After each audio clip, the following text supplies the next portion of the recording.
ladies and gentlemen, welcome back to the channel, Russ Automotive. Hopefully here directly we'll have a video coming up about the Auto Sim Pro. I finally pulled the trigger, got me one of them. We can do, I'm probably going to take the time, and once I'm caught up again, I'm going to take the time and inject this signal into the ABS system and give you an idea what this tool here can do. So stay tuned for that. Other than that, we've got here in the shop today a 2005 Nissan Altima. And actually I went and picked up the car yesterday. I towed it here to the shop.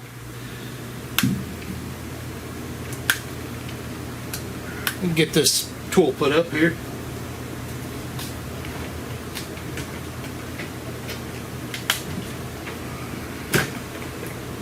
But as I said, I went yesterday and picked up this car. Sorry about that, I got interrupted again, but anyway, as I said, I went and picked this car up last night. I did some diagnostics on it.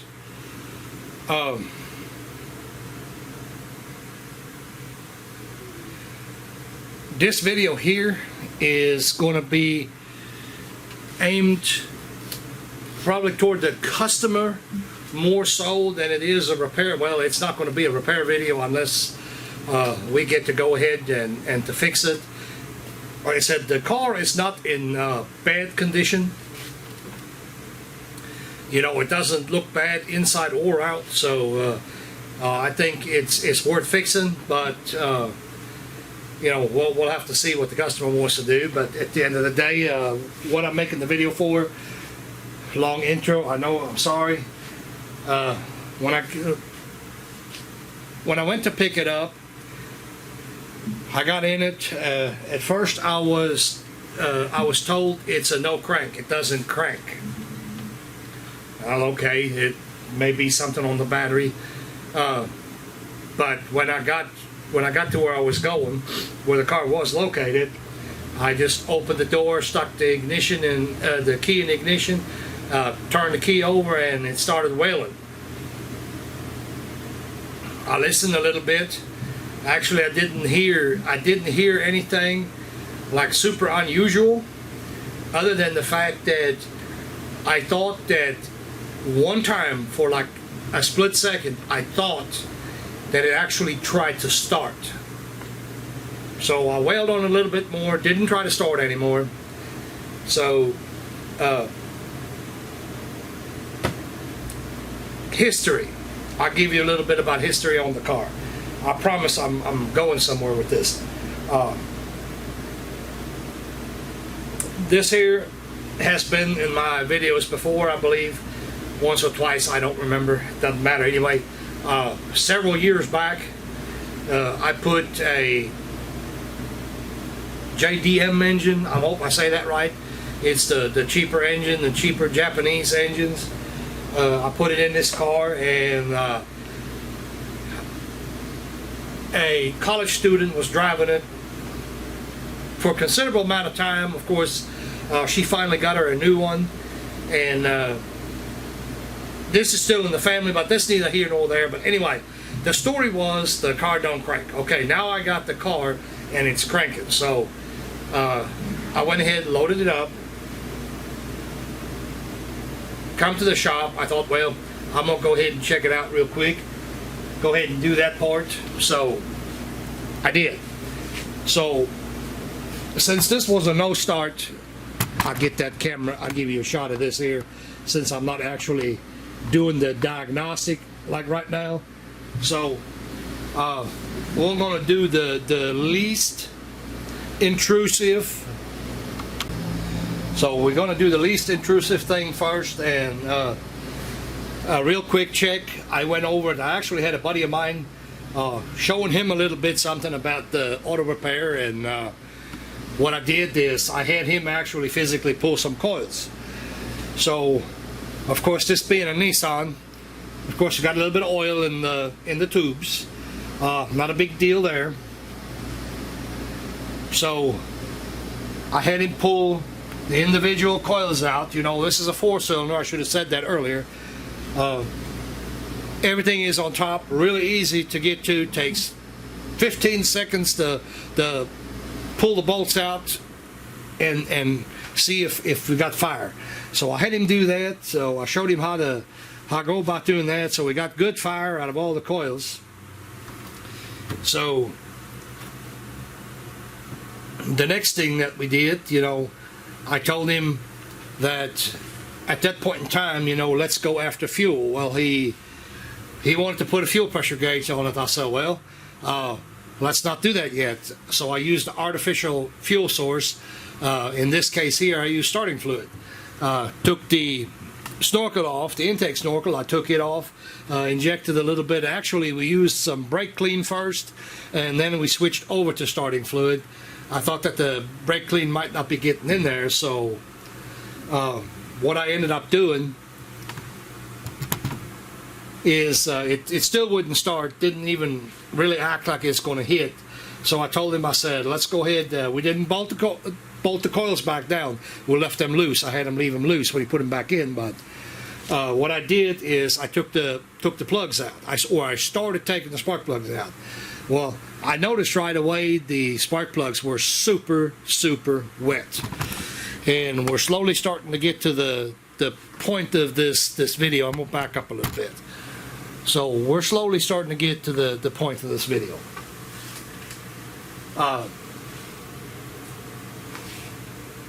What did I do? I told him, I said, let me try something else. Let me show you a little trick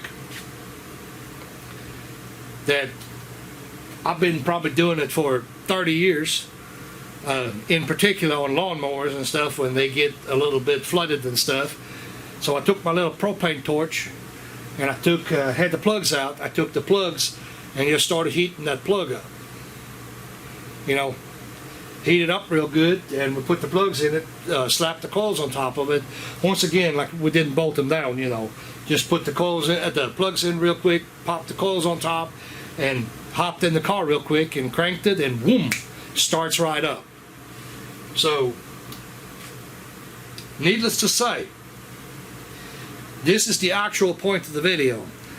You know, if you're a customer, if you're listening, information is the most important thing that a technician can have. You know, you want to listen to your customer, but take everything with a grain of salt.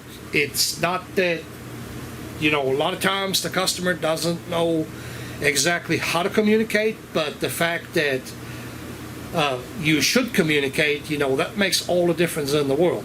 Here's why I said this, and this is the reason why I'm making the video.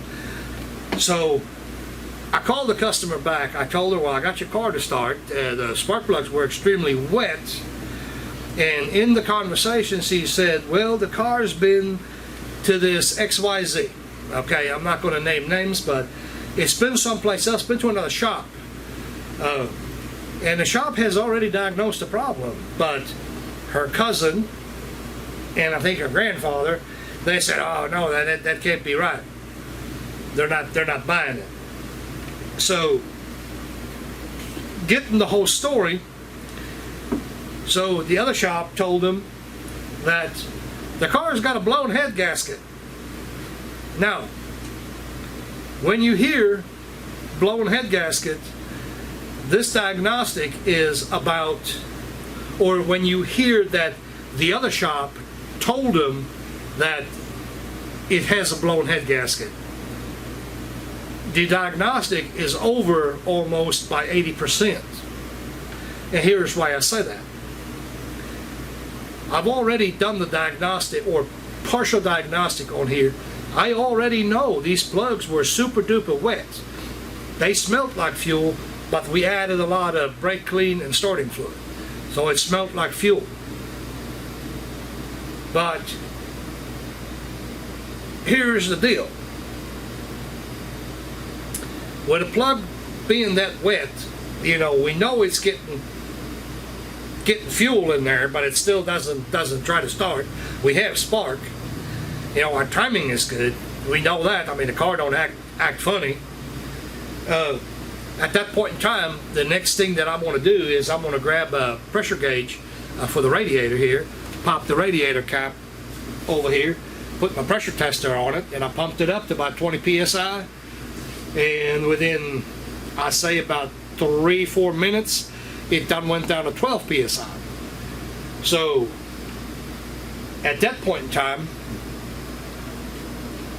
I told my buddy, I said, can you smell it?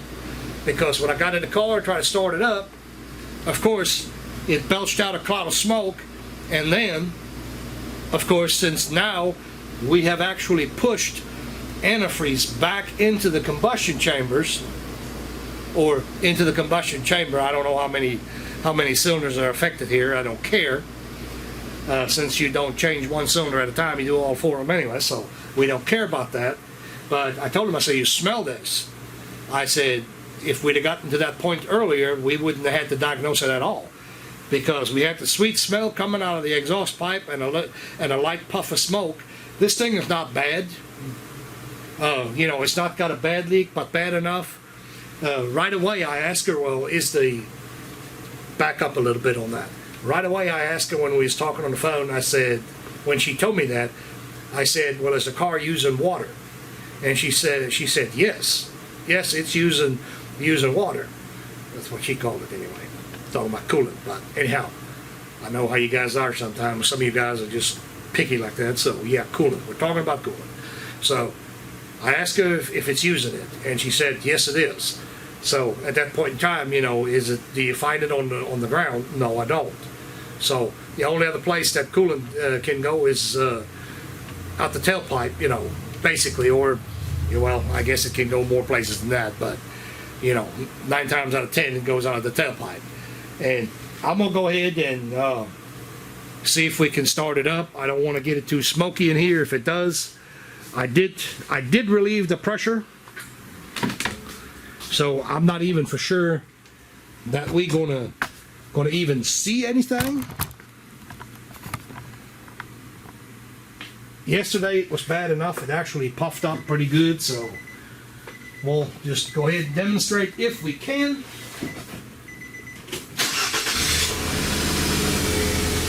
There you can hear that miss.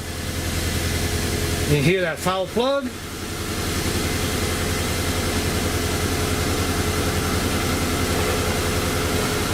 Gotta open the door.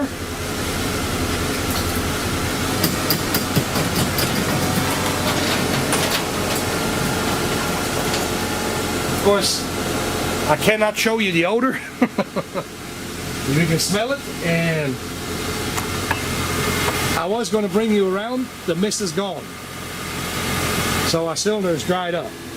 So I guess a long story short, if you all run into that problem,